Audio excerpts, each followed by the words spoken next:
Filter and rapid sand filter এই দুটোর comparison নিয়ে একটু আলোচনা করব। অ্যাকচুয়ালি কম্প্যারিজন পোর্শনটা খুব ইম্পর্টেন্ট এই কারণে এই পার্টের মধ্যে দিয়ে দুটো ফিল্টারের যাবতীয় যা ইম্পর্টেন্ট পয়েন্টস আছে সেগুলো নিয়ে খুব ডিটেলসে ডিসকাস করা যায়। তো সেই জন্য আমি এটার মধ্যেই মেন পার্টটাকে রাখার চেষ্টা করেছি। দেখা যাক। তো প্রথম পয়েন্টে যেটা হচ্ছে pre treatment requirement.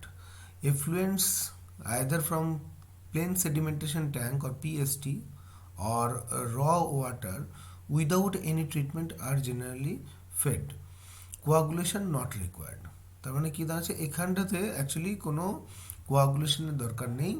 Without any kind of treatment র ওয়াটারকে ইনফ্লুয়েন্ট হিসেবে ব্যবহার করা যায়, কিংবা প্লেন সেডিমেন্টেশন ট্যাঙ্কের এফ্লুয়েন্টকেও ব্যবহার করা যায় স্লো স্যান্ড ফিল্টারের ক্ষেত্রে।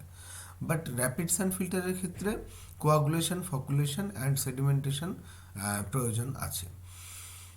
ফিল্টার স্যান্ডের যে এফেক্টিভ সাইজ সেটা স্লো স্যান্ড ফিল্টারের ক্ষেত্রে 0.2 to 0.4 মিলিমিটার হয়, আর ইউনিফর্মিটি কোএফিসিয়েন্ট 1.8 থেকে 2.5 or 3 এর মধ্যে থাকতে হবে।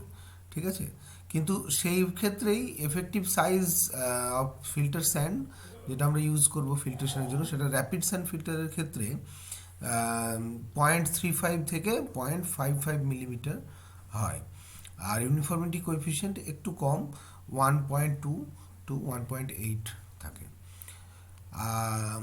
আন্ডার ড্রেনেজ সিস্টেম খুব ইম্পর্টেন্ট একটা ফ্যাক্টর। আন্ডার ড্রেনেজ সিস্টেমটা যদি স্লো স্যান্ড ফিল্টারের ক্ষেত্রে ডিজাইন করা হয় তাহলে সেটা শুধুমাত্র রিসিভিং ফিল্টার ওয়াটার তার জন্য করলেই হয়, কেননা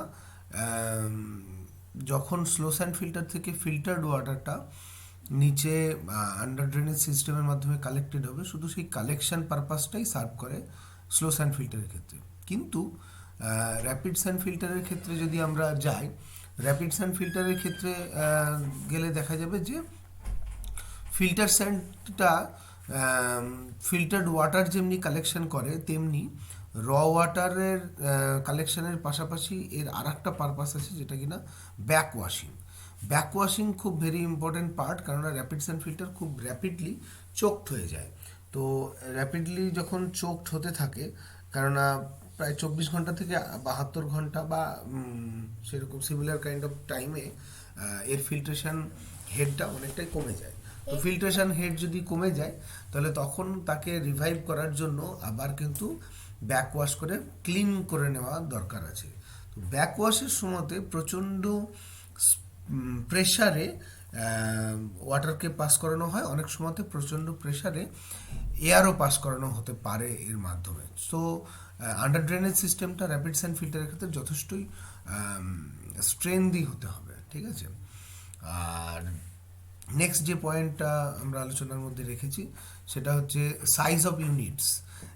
স্লো স্যান্ড ফিল্টার কিন্তু সাইজে তুলনামূলকভাবে অনেকটাই বড় হয়, যে কারণে এখানে সাইজটার একটা অ্যাপ্রক্সিমেট মাপ দেখানোর চেষ্টা করেছি। 30 মিটার টু 60 মিটার পর্যন্ত হতে পারে এক একটা স্লো স্যান্ড ফিল্টারের ইউনিট, হোয়ারাজ র্যাপিড স্যান্ড ফিল্টারের ইউনিটগুলো কিন্তু তুলনামূলকভাবে অনেকটাই কম, ছোট ছোট ইউনিট দিয়েই এখানে কাজ চালানো যায়,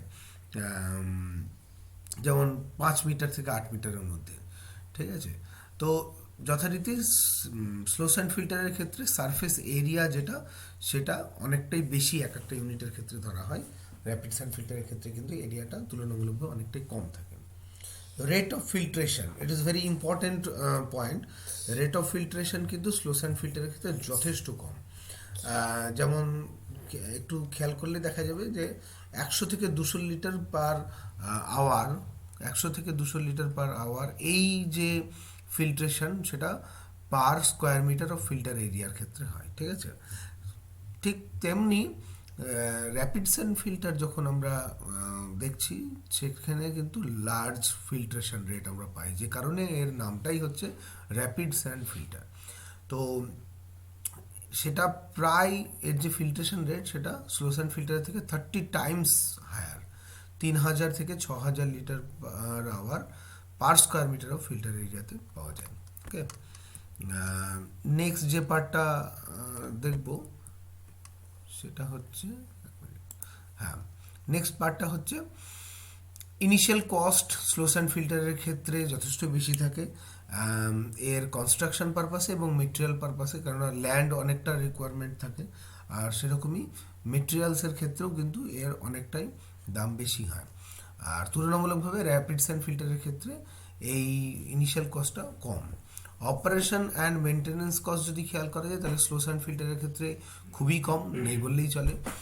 আর কিন্তু র্যাপিড স্যান্ড ফিল্টারের ক্ষেত্রে অপারেশন অ্যান্ড মেনটেনেন্স কস্ট কিন্তু যথেষ্ট বেশি, কারণ প্রত্যেকবার খুব তাড়াতাড়ি একে পরিষ্কার করতে হয়, তার জন্য লেবার লাগে, তারপরে প্রেশারে জলকে ব্যাক ওয়াশিংয়ের ক্ষেত্রে রাখানো হয়, সেটা একটা ব্যাপার। তো মেনটেন্যান্সের ক্ষেত্রে, এছাড়া মেনটেন্যান্সের ক্ষেত্রে কিছু কিছু অন্য প্রবলেমও তৈরি হয়, এয়ার বাইন্ডিংস হয়, মাড বল ফর্মেশন হয়, সেগুলোর জন্য মেনটেন্যান্স কস্টটা কিন্তু আস্তে আস্তে বেশি থাকে। আর ডেপ্রিসিয়েশন কস্টের কথা যদি বলি তাহলে স্লো স্যান্ড ফিল্টারের ক্ষেত্রে রিলেটিভলি অনেকটাই কম, ডেপ্রিসিয়েশন অতটা হয় না, কিন্তু র্যাপিড স্যান্ড ফিল্টারে প্রচুর মেকানিক্যাল ইকুইপমেন্টস ইউজ করা হয়, যার অনেকটাই রিলেটিভলি হাইলি ডেপ্রিসিয়েটেড হয়ে থাকে। কিন্তু যদি এই তিনটে পয়েন্টের রেসপেক্টে ভাবি, initial cost, operation maintenance and depreciation cost, এই তিনটের কথা ভাবলে কিন্তু স্লো স্যান্ড ফিল্টার কস্টলি হয়ে যায়। সেক্ষেত্রে স্লো স্যান্ড ফিল্টার কস্টলি, কারণ এর মেন যে দুটো পার্ট, ল্যান্ড অ্যান্ড মেটেরিয়ালস, এই দুটোই এক্ষেত্রে অনেকটা বেশি খরচের খাতায় পড়ে যাচ্ছে। বাকি ওভারঅল কস্টের দিক থেকে র্যাপিড স্যান্ড ফিল্টার কিন্তু অনেকটাই সস্তা।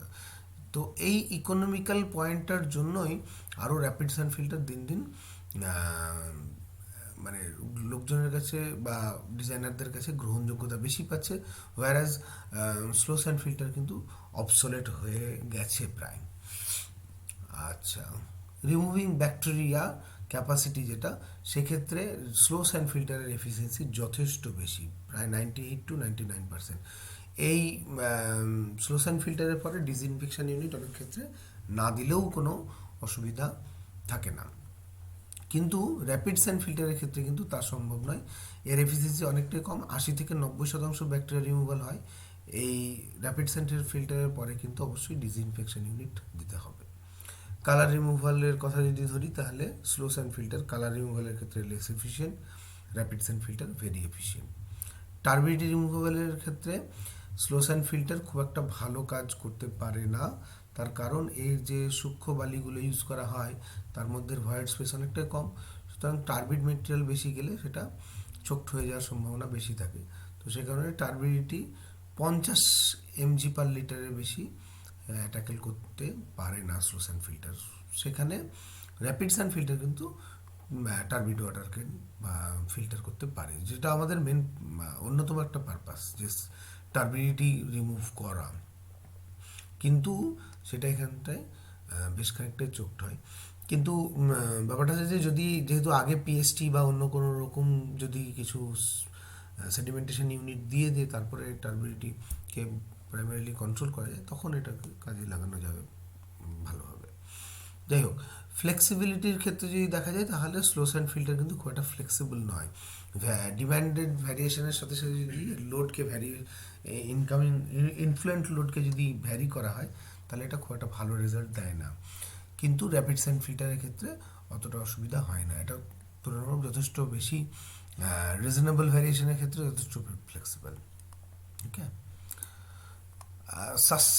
সুইটেবিলিটি অ্যান্ড অ্যাডাপ্টেবিলিটির কথা যদি ধরা যায় তাহলে স্লো স্যান্ড ফিল্টার কিন্তু ওই সামান্য ছোটোখাটো ভিলেজের ক্ষেত্রে বা ইন্ডাস্ট্রিয়াল অ্যাপ্রোচ, এই ইন্ডিভিজুয়াল ইন্ডাস্ট্রির ক্ষেত্রে কাজ করতে পারে, হটার প্লেসে ভালো কাজ করে, কারণ ওপরের সারফেসটা সেক্ষেত্রে ঢেকে দেওয়ার দরকার হয় না, এটা খোলা থাকলেই চলে, কারণ ফ্রিজিংয়ের সমস্যা নেই হটার প্লেসে।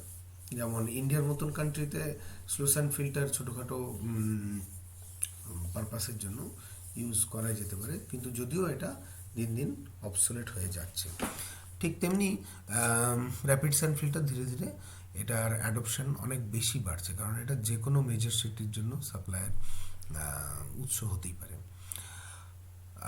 পোস্ট ট্রিটমেন্ট রিকোয়ারমেন্টের ক্ষেত্রে অবশ্যই স্লো স্যান্ড ফিল্টারের ক্ষেত্রে ডিসইনফেকশন স্লাইটলি দরকার হয়, কারণ কমপ্লিটলি সেফের জন্য, কিন্তু র্যাপিড স্যান্ড ফিল্টারের ক্ষেত্রে ডিসইনফেকশন প্রচণ্ড ইম্পর্ট্যান্ট একটা পার্ট। এজ অফ কনস্ট্রাকশন যদি আমরা বলি তাহলে সেক্ষেত্রে স্লো স্যান্ড ফিল্ডটা যথেষ্টই সিম্পল একটা কনস্ট্রাকশন মেথোডোলজির মধ্যে পড়ে, কিন্তু র্যাপিড স্যান্ড ফিল্টারের ক্ষেত্রে কিন্তু আন্ডার ড্রেনেজ সিস্টেমটা যথেষ্ট কমপ্লিকেটেড একটা ম্যানেজমেন্ট প্রসিডিওর। তো সেটার জন্য স্কিল্ড মানে কনস্ট্রাকশন প্রসিডিওর লাগবে। স্কিল্ড সুপারভিশনের কথা যদি আমরা ধরি তাহলে সেক্ষেত্রে দেখবো যে স্লো স্যান্ড ফিল্টারের ক্ষেত্রে সেরকম কিছু স্কিল্ড সুপারভিশনের রিকোয়ারমেন্ট নেই, কিন্তু র্যাপিড স্যান্ড ফিল্টারের ক্ষেত্রে স্কিল্ড সুপারভিশন প্রচণ্ড ইম্পর্টেন্ট। কেননা ব্যাকওয়াশিং বা সারফেস ক্লিনিংয়ের যা প্রসিডিওর আছে সেগুলো যথেষ্টই স্কিল্ড পারফরমেন্সের দরকার। Loss of head slow sand ফিল্টারের ক্ষেত্রে অনেকটাই কম বলা যেতে পারে, ঠিক আছে, কিন্তু র্যাপিড স্যান্ড ফিল্টারের ক্ষেত্রে লস অফ হেড অনেকটাই বেশি। যেমন ইনিশিয়ালি র্যাপিড স্যান্ড ফিল্টারের ক্ষেত্রে 30 সেন্টিমিটার লস হয়, কিন্তু সেটা টোটালে ফাইনাল লিমিট যখন পৌঁছে তখন 2.5 মিটার থেকে 3.5 মিটার পর্যন্ত লস হয়, হেড লস হয়। মেথড অফ ক্লিনিংয়ের ক্ষেত্রে একটা জিনিস বলে রাখা ভালো যে স্ক্র্যাপিং শুধু যদি করা হয় এবং ওপরের কিছুটা সারফেস 1.5 সেন্টিমিটার থেকে 3 সেন্টিমিটার মতন এই থিক লেয়ারটা স্যান্ড লেয়ারটাকে যদি রিপ্লেস করে দেওয়া যায় তাহলেই কিন্তু ক্লিনিং হয়ে যায় স্লো স্যান্ড ফিল্টারের। কিন্তু র্যাপিড স্যান্ড ফিল্টারের ক্ষেত্রে ব্যাক ওয়াশিং দরকার, এবং ব্যাক ওয়াশিংয়ের মাধ্যমে স্যান্ড গ্রেনসগুলো যখন অ্যাজিটেটিং কন্ডিশনে থাকবে তখন ওর মধ্যে দিয়ে যে ইম্পুরিটিগুলো সেগুলো সারফেসে ভেসে চলে আসে এবং ওয়াশ ট্রাফের মাধ্যমে সেগুলোকে ক্লিন করে দেওয়া হয়। অনেক সময়তে ওয়াশিংয়ের ক্ষেত্রে কম্প্রেসড এয়ারটাকেও ইউজ করা হয়। স্লো স্যান্ড ফিল্টারের ক্ষেত্রে ক্লিনিং মেথডটা কিছুটা লেবোরিয়াস পদ্ধতি, কিন্তু র্যাপিড স্যান্ড ফিল্টারের ক্ষেত্রে এটা খুব ইজি এবং শর্ট, খুব তাড়াতাড়ি হয়ে যায়। কোয়ান্টিটি অফ ওয়াশ ওয়াটারের কথা যদি ধরা হয় তাহলে স্লো স্যান্ড ফিল্টারের ক্ষেত্রে এটার পরিমাণ খুবই কম, 0.2 টু 0.6%, কিন্তু র্যাপিড স্যান্ড ফিল্টারের ক্ষেত্রে এর পরিমাণটা অনেকটাই বেশি, প্রায় 2 থেকে 5% টোটাল ওয়াটার যেটা ফিল্টার্ড হচ্ছে সেইটা দরকার হয়। ডিজাইনের ক্ষেত্রে এটা এই অ্যামাউন্ট অফ ওয়াটারটাকে আলাদা করে ক্যালকুলেশনের মধ্যে নিয়ে রাখার দরকার হয়। আর পিরিয়ড অফ ক্লিনিং যদি বলি তাহলে স্লো স্যান্ড ফিল্টারের ক্ষেত্রে সেটা 1 থেকে 3 মাস অন্তর একবার পরিষ্কার করলেই হয়, কিন্তু র্যাপিড স্যান্ড ফিল্টারের ক্ষেত্রে সেটা খুব তাড়াতাড়ি করতে হয়, 1 থেকে 3 দিনের মধ্যে, মানে 24 ঘন্টা থেকে 72 ঘন্টার মধ্যে ক্লিন করতেই হবে, ঠিক আছে। তো এই হচ্ছে কম্প্যারিজনের টোটাল পার্টটাকে বোঝানোর চেষ্টা করলাম।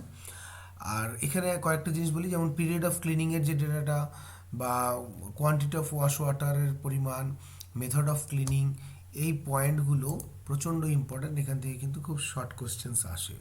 আরও যেমন পোস্ট রিকোয়ারমেন্ট কী আছে, ডিসইনফেকশন দরকার কিনা এই পয়েন্টটা, বা removing bacteria efficiency, turbidity removal capacity, okay, আর হচ্ছে ফিল্টার স্যান্ডের স্পেসিফিকেশান কী থাকে, আর রেট অফ ফিল্ট্রেশন, এই কয়েকটা জিনিস থেকে কিন্তু প্রচণ্ড ইম্পর্টেন্ট পার্ট, এগুলো একটু মনে রাখার চেষ্টা করবে এবং কোশ্চেনের আনসার করার সময়তে এই জায়গাগুলোকে একটু হাইলাইট করার চেষ্টা করবে, তাহলে এটা better. Okay, thank you every